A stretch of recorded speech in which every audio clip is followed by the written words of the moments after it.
الله أكبر لا إله إلا الله والله أكبر ولله الحمد إن الحمد لله نحمده ونستعينه ونستغفره ونعوذ بالله من شرور أنفسنا ومن سيئات أعمالنا من يهده الله فلا مضل له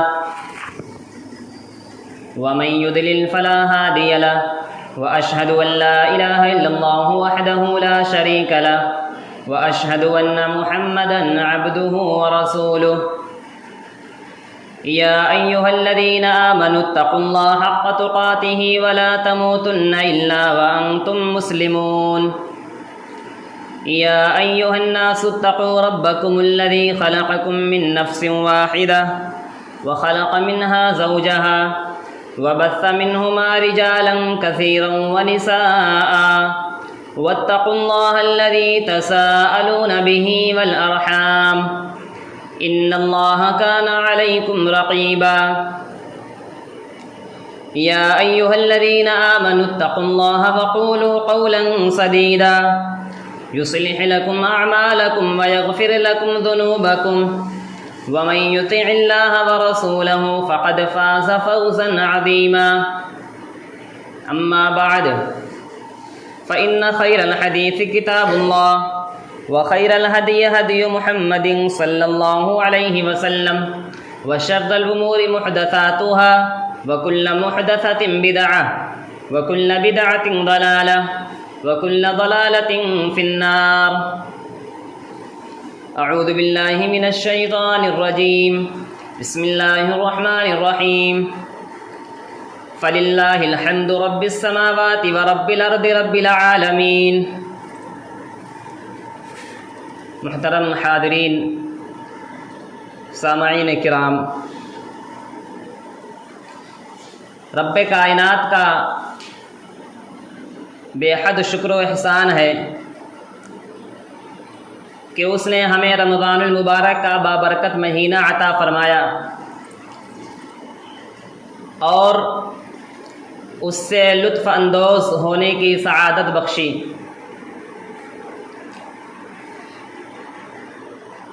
اس بابرکت مہینے میں ہر انسان نے اپنی استطاعت کے مطابق عبادتیں کیں، اپنے پروردگار کو راضی کرنے کی کوشش کی،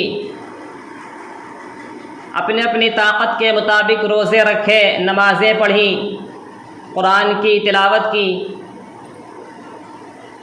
اب ہمارے درمیان سے یہ مہینہ گزر چکا ہے۔ اللہ سبحانہ و تعالی ارشاد فرماتا ہے وَلِتُكْمِلُوا الْعِدَّةَ وَلِتُكَبِّرُوا اللَّهَ عَلَى مَا هَدَاكُمْ وَلَعَلَّكُمْ تَشْكُرُونَ۔ جب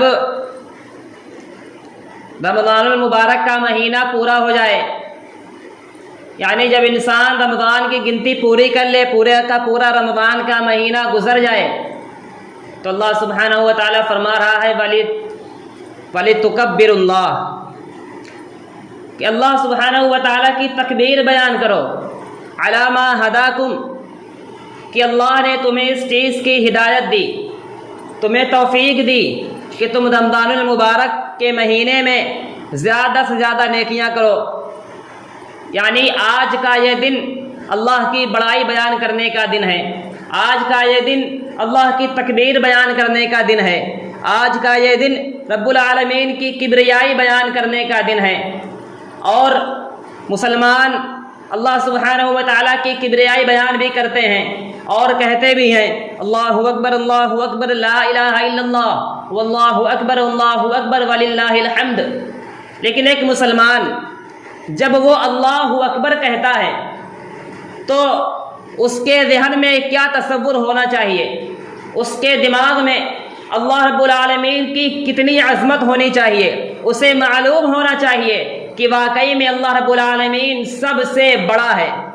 اور اس چیز کو اللہ سبحانہ و تعالیٰ نے بھی اور اللہ کے نبی صلی اللہ علیہ وسلم نے بھی بیان کرنے کی اور لوگوں کو سمجھانے کی کوشش کی ہے۔ جو زمین ہم دیکھ رہے ہیں، جہاں تک ہماری نگاہ جاتی ہے ہمیں زمین ہی زمین دکھائی دیتی ہے، لیکن یہ زمین بھی ایک چوتھائی ہے، اس کا 3 گنا یہاں پر پانی موجود ہے۔ یعنی یہ زمین کی اتنی بڑی جسامت ہے، اتنی بھاری بھرکم زمین ہے کہ ہم جہاں تک نگاہ دوڑاتے ہیں ہمیں زمین ہی زمین دکھائی دیتی ہے، لیکن پھر بھی زمین کم ہی ہے۔ انسان نگاہ اٹھاتا ہے، آسمان پر دیکھتا ہے، اسے چاند نظر آتا ہے، وہ چاند جو آج ہمیں ایک چھوٹا سا ٹکڑا دکھائی دے رہا ہے، ایک چھوٹی سی ٹکیا کی مانند دکھائی دے رہا ہے، لیکن وہ زمین سے کتنی دوری پر ہے اور وہ زمین سے کتنا زیادہ بڑا ہے۔ تو سائنسدانوں نے اس بات کو واضح کیا کہ جو چاند ہم دیکھتے ہیں وہ ہماری زمین سے 50 گنا زیادہ بڑا ہے۔ ہماری پوری کی پوری زمین اگر 50 زمینیں ہو جائیں تو وہ چاند میں سما جائیں، اور یہ چاند اس زمین سے 2.5 لاکھ میل کی دوری پر ہے۔ اللہ اکبر! اللہ رب العالمین کی عظیم کائنات کو دیکھیے۔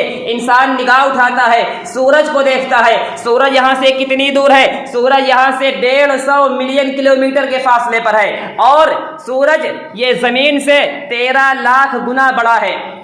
ہماری زمینیں، جو زمین ہم دیکھ رہے ہیں، اتنی وسیع و عریض زمین ہمیں جہاں دکھائی دیتی ہے زمین ہی دکھائی دیتی ہے، یہ 13 لاکھ زمینیں اس سورج میں سما سکتی ہیں۔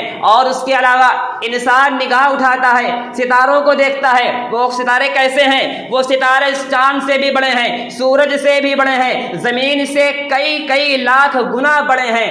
اور ستاروں کی لمبائی، زمین سے ستاروں کی دوری ناپنے کے لیے جو دنیاوی پیمانے ہم استعمال کرتے ہیں، میٹر ہیں، کلومیٹر ہیں، میل ہیں، وہ کم پڑ جایا کرتے ہیں۔ اگر کسی انسان کو ایک بستی سے دوسری بستی کے درمیان کی لمبائی ناپنا ہو تو وہ سینٹی میٹر کا استعمال نہیں کرے گا، کیونکہ سینٹی میٹر بہت چھوٹی سی یونٹ ہے۔ انسان کلومیٹر اور میل کا استعمال کرے گا۔ بالکل اسی طریقے سے جو ستارے ہم دیکھ رہے ہیں، ان ستاروں کی لمبائی ناپنے کے لیے کلومیٹر اور میل بھی چھوٹے پڑ جایا کرتے ہیں۔ ان کی لمبائی ناپنے کے لیے لائٹ ایئرز کا استعمال کیا جاتا ہے۔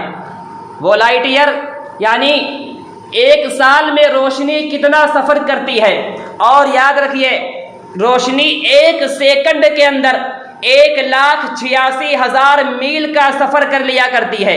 روشنی میں اتنی رفتار ہوتی ہے کہ اگر روشنی کی رفتار سے انسان کا چلنا ممکن ہوتا تو انسان 1 سیکنڈ کے اندر 7 مرتبہ پوری کی پوری زمین کا چکر لگا لیتا، اتنی تیز روشنی چلا کرتی ہے۔ اور وہ ستارے جو ہم دیکھا کرتے ہیں اتنے دور ستارے ہیں کہ انہیں لائٹ ایئرس سے ناپا جاتا ہے۔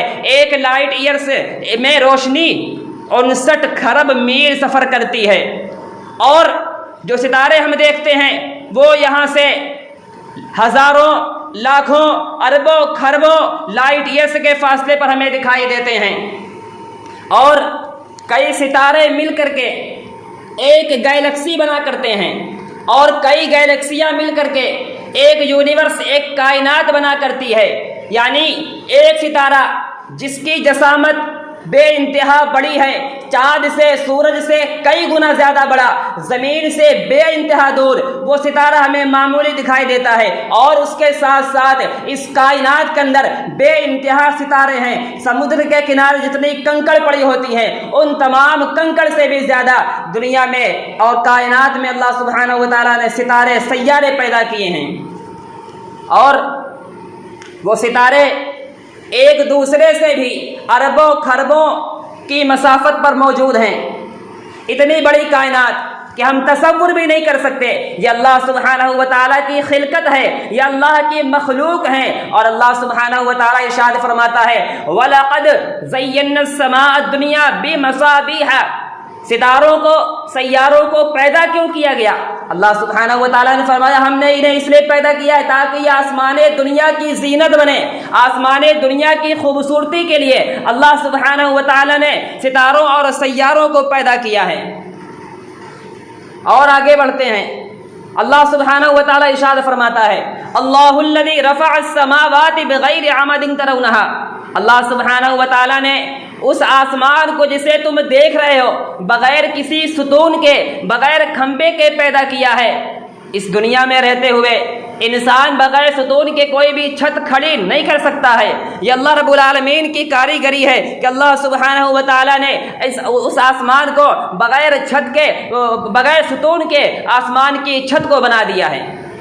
اور اللہ سبحانہ و تعالیٰ اسی کو دلیل بنا کر کے لوگوں سے مخاطب بھی ہوتا ہے۔ اَأَنْتُمْ أَشَدُّ خَلْقًا أَمِ السَّمَاءُ بَنَاهَا، تم یہ سمجھتے ہو کہ تمہیں مرنے کے بعد دوبارہ زندہ نہیں کر سکتے ہیں؟ ذرا یہ تو بتاؤ، آسمان کی تخلیق زیادہ مشکل ہے یا تمہاری تخلیق زیادہ مشکل ہے؟ رفع سمکها فسواها، اللہ سبحانہ و تعالیٰ نے آسمان کی چھت کو بلند کیا اور اس میں توازن قائم کیا۔ اور آج کے دور میں سائنسدانوں نے اس بات کو بھی واضح کیا کہ جس مقدار میں تمام سیارے چل رہے ہیں، ہماری زمین، سورج، چاند، تمام سیارے جس مقدار پر چل رہے ہیں، ان میں اس سے اگر ذرا سا بھی ادھر سے ادھر ہو جائیں تو ساری کائنات تباہ ہو جائے گی۔ اللہ سبحانہ و تعالیٰ فرماتا ہے رفع سمکها فسواها، ہم نے آسمان کی چھت کو بلند کیا اور اس میں توازن قائم کیا، سب اپنے مقدار پر اور اپنے مدار پر وہ تیر رہے ہیں۔ اس کے بعد کیا اللہ سبحانہ و تعالیٰ کی مخلوق یہیں تک ہے؟ ہم جہاں تک نگاہ اٹھاتے ہیں اتنی وسیع و عریض کائنات، ہماری جس گیلیکسی میں ہماری یہ زمین ہے اس کا نام ہے ملکی وے، اور یہ تمام کئی گیلیکسیاں مل کر کے ایک کائنات بنتی ہے۔ اور اس کے علاوہ اس آسمان کے نیچے، جو آسمان ہم دیکھ رہے ہیں اس کے نیچے بے انتہا کائنات موجود ہیں، اور یہ تمام کے تمام اللہ سبحانہ و تعالیٰ کی مخلوق ہیں۔ آسمان، اس کے اوپر زمین و آسمان کے درمیان کی مسافت حدیث کے مطابق 500 سال بیان کی گئی۔ اب یہ 500 سال اس کی مقدار کیا ہے، اس کی حقیقت کو صرف اللہ رب العالمین جانتا ہے۔ کیا یہ دنیاوی اعتبار سے 500 سال ہیں یا اخروی اعتبار سے 500 سال ہیں؟ اس لیے کہ قرآن کے اندر ایک دن کی مقدار 1000 سال اور 5000 سال بیان کی گئی ہے۔ اس کی حقیقت اللہ سبحانہ و تعالیٰ ہی جانتا ہے، لیکن اتنا ضرور معلوم ہے کہ جتنی دوری زمین سے آسمان تک کی ہے، جسے آج تک کوئی ناپ نہیں سکا ہے، اتنی ہی دوری پہلے آسمان سے دوسرے آسمان تک ہے، دوسرے آسمان سے تیسرے آسمان تک ہے۔ جتنے آسمان موجود ہیں سارے آسمانوں کی دوری بالکل ویسے ہی ہے۔ آسمان کے نیچے کی مخلوق تو ہم دیکھ رہے ہیں۔ اللہ رب العالمین کی کبریائی پر، اللہ کی عظمت پر، اللہ کی بڑائی پر غور فرمائیے۔ آسمان سے نیچے جو کائناتیں موجود ہیں، اتنی بڑی بڑی کہکشائیں، اتنے بڑے بڑے سیارے ستارے موجود ہیں، انہیں ہم چھوٹا سا دیکھ رہے ہیں۔ آسمان کے اوپر کی مخلوقات کیسی ہیں؟ آسمان کے اوپر اللہ سبحانہ و تعالیٰ نے فرشتے پیدا کیے ہیں۔ فرشتوں کی جسامت کیسی ہے، فرشتے کتنے بڑے بڑے ہیں، اس کی ایک مثال اس سے واضح ہوتی ہے کہ اللہ کے نبی صلی اللہ علیہ وسلم نے جبرائیل علیہ السلام کو اپنی زندگی میں 2 مرتبہ ان کی اصلی حالت میں دیکھا ہے۔ پہلی مرتبہ غار حرا میں دیکھا، ان کی حالت کیسی تھی؟ ان کے 600 بازو تھے، 600 پر تھے، اور انہوں نے اپنے پر کو پھیلائے رکھا تھا۔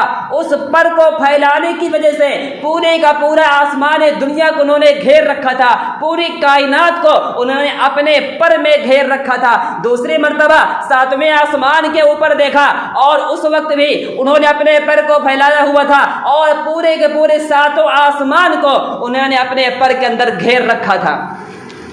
اللہ رب العالمین کی ایک مخلوق، ایک فرشتہ جبرائیل علیہ السلام کی اتنی عظمت، اور فرشتے اتنے بڑے بڑے ہیں کہ جب وہ آسمان پر سجدے کیا کرتے ہیں آسمان لرزا کرتا ہے، آسمان ہلا کرتا ہے۔ اتنے بڑے بڑے فرشتے 7 آسمان سے اور اوپر جائیے، اللہ رب العالمین کے اس کے اوپر ایک کرسی ہے۔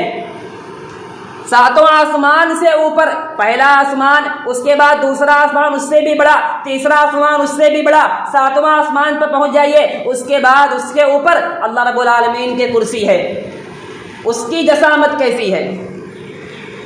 اللہ کے نبی صلی اللہ علیہ وسلم ارشاد فرماتے ہیں، جو کرسی اللہ رب العالمین نے پیدا فرمائی ہے، جسے کرسی کا نام دیا گیا، اس کے سامنے یہ تمام کی تمام کائنات، جتنی بھی کائناتیں ہیں، تمام کائنات 7 آسمان ایک بڑے صحرا میں پڑے ہوئے ایک چھلے کی مانند ہیں۔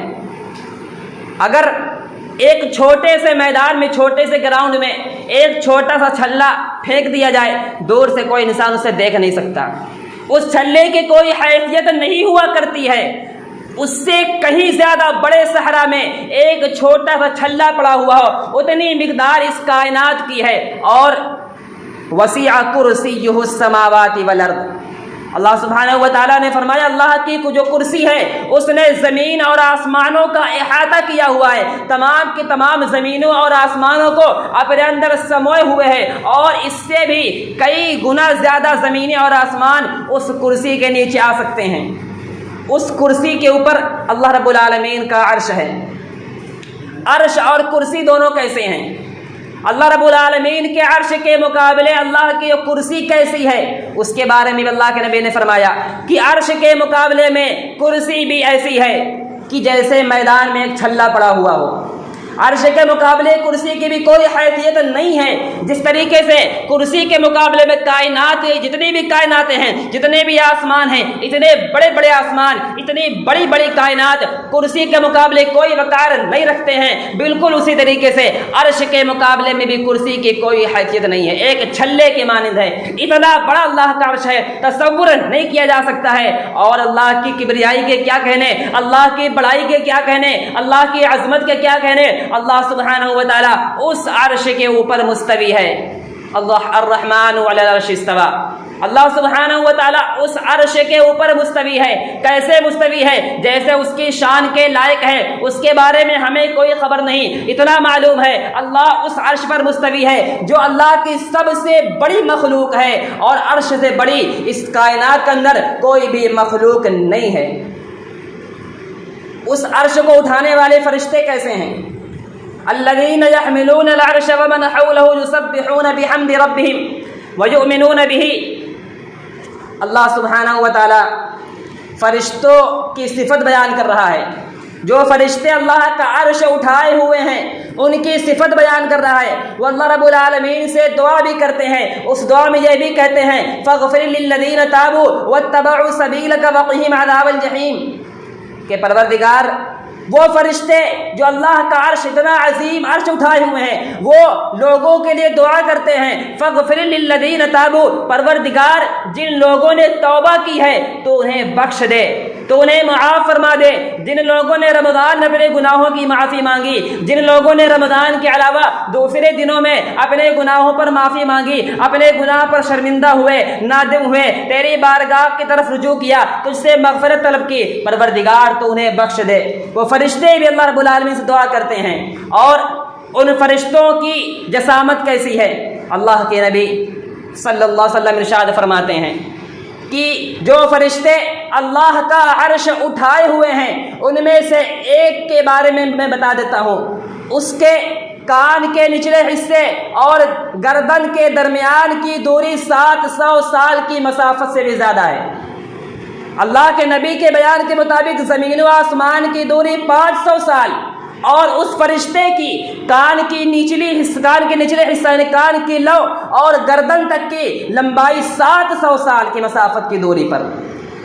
اتنی عظیم کائنات، اللہ رب العالمین کی اتنے عظیم فرشتے، اللہ کی اتنی عظیم مخلوق، اللہ رب العالمین کی عظمت کے کیا کہنے. ہمیں جاننا چاہیے اللہ رب العالمین کتنی شان کے لائق ہے. اگر ہم اللہ کی تکبیر بیان کریں اللہ اکبر اللہ اکبر لا الہ الا اللہ واللہ اکبر اللہ اکبر وللہ الحمد، ہم اللہ کی تکبیر بیان کریں، ہمیں معلوم ہونا چاہیے جس کی تکبیر ہم بیان کر رہے ہیں، جس کی کبریائی ہم بیان کر رہے ہیں، اس کی شان کیا ہے، اس کی عظمت کیا ہے. ہمیں اس چیز سے باخبر ہونا چاہیے. اور حقیقی بات تو یہی تھی. اللہ رب العالمین کی شان تو یہ تھی کہ انسان اللہ رب العالمین سے حیا کرتا. اللہ رب العالمین جو اتنی بڑی کائنات کا خالق ہے، تمام کی تمام کائنات کا اتنی وسیع و عریض مخلوق کا خالق ہے، حق تو یہ تھا اللہ رب العالمین کی عبادت کی جاتی، اس سے لو لگایا جاتا، اللہ سے خوف کھایا جاتا. لیکن انسانوں نے ایسا نہیں کیا. اللہ سبحانہ و تعالیٰ فرماتا ہے ما لکم لا ترجون للہ وقارا، تمہیں کیا ہو گیا ہے، تم اللہ سے کسی وقار کی توقع کیوں نہیں رکھتے ہو، اللہ کی برتری کا عقیدہ کیوں نہیں رکھتے ہو، تمہیں کیا ہو گیا ہے. وما قدر اللہ حق قدرہ، اللہ کی جیسی قدر کرنی چاہیے تھی لوگوں نے اللہ کی ویسی قدر نہیں کی۔ اللہ جس شان کے لائق تھا لوگوں نے اللہ کو اس شان کے لائق سمجھا ہی نہیں۔ اللہ جس فضیلت کے لائق تھا، جس برتری اور جس عظمت کے لائق تھا، لوگوں نے اسے اللہ کو اس کی عظمت ویسی کی ہی نہیں۔ لیکن ہم اللہ رب العالمین سے نہیں ڈرتے۔ اتنی بڑی کائنات کا خالق، اس سے ایک انسان نہیں ڈرتا ہے، جبکہ فرشتوں کا عالم کیا ہوتا ہے؟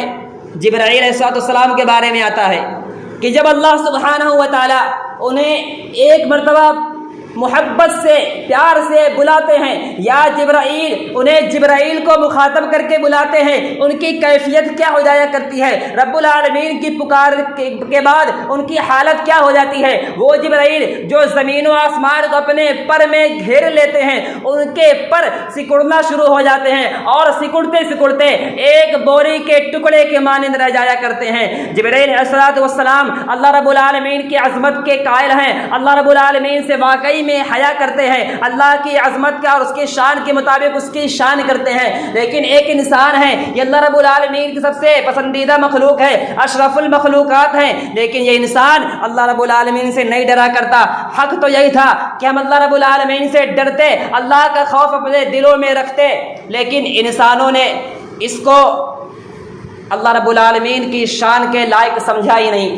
ہم نے رمضان المبارک کا مہینہ گزار دیا، آج اللہ کی تکبیر، اللہ کی بڑائی بیان کر رہے ہیں، اور آج شیطان بھی آزاد ہو چکا ہے۔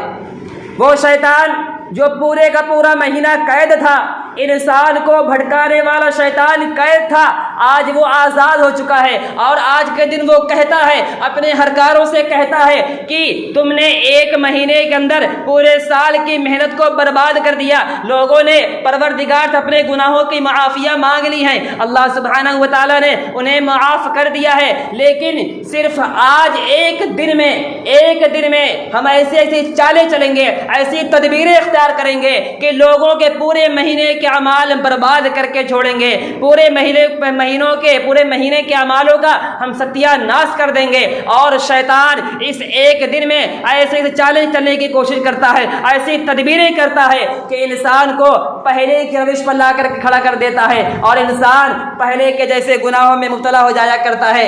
اور علامہ ابن تیمیہ رحمہ اللہ کا قول ہے کہ اگر یہ دیکھنا ہو کہ کسی انسان کی رمضان کی عبادتیں قبول ہوئی ہیں یا نہیں ہوئی ہیں، تو اس انسان کے رمضان کے بعد کے اعمال کو دیکھ لو۔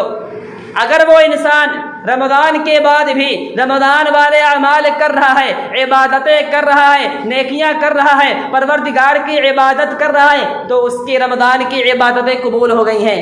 لیکن اگر اس کی زندگی میں یکلخت تبدیلی آ گئی ہے، وہ انسان بدل گیا ہے، نیکیاں چھوڑ دی ہیں اس نے، یا گناہوں میں پڑ گیا ہے، تو جان لو کہ رمضان المبارک کی نیکیاں اس کی قبول نہیں ہوئی ہیں۔ ایک انسان جب کوئی درخت لگایا کرتا ہے تو وہ درخت کی آبیاری کرتا ہے، درخت کی حفاظت کرتا ہے۔ ہم نے رمضان المبارک میں درخت لگایا، اس درخت کو سینچا، ہم نے اس کو پروان چڑھایا۔ رمضان کے بعد اگر اس درخت کو یوں ہی چھوڑ دیا جائے گا، وہ درخت سوکھ جائے گا۔ رمضان میں ہم نے اپنے ایمان کو عبادتوں سے، نیکیوں سے، پروردگار کی عبادت سے اس کو سنوارا، اس کو سینچا، اس کو بڑا کیا۔ اگر ہم رمضان المبارک کے بعد اس درخت کو یوں ہی چھوڑ دیں گے، گناہوں کے تھپیڑوں میں وہ درخت سوکھ جائے گا، گناہ کی وجہ سے وہ درخت سوکھ جائے گا۔ اور جب ایک انسان درخت لگاتا ہے اس کی حفاظت کرتا ہے، لیکن اگر ہم اپنے درخت کی، اپنے ایمان کی حفاظت نہ کر سکے تو ایسا انسان کبھی بھی کامیاب نہیں ہو سکتا۔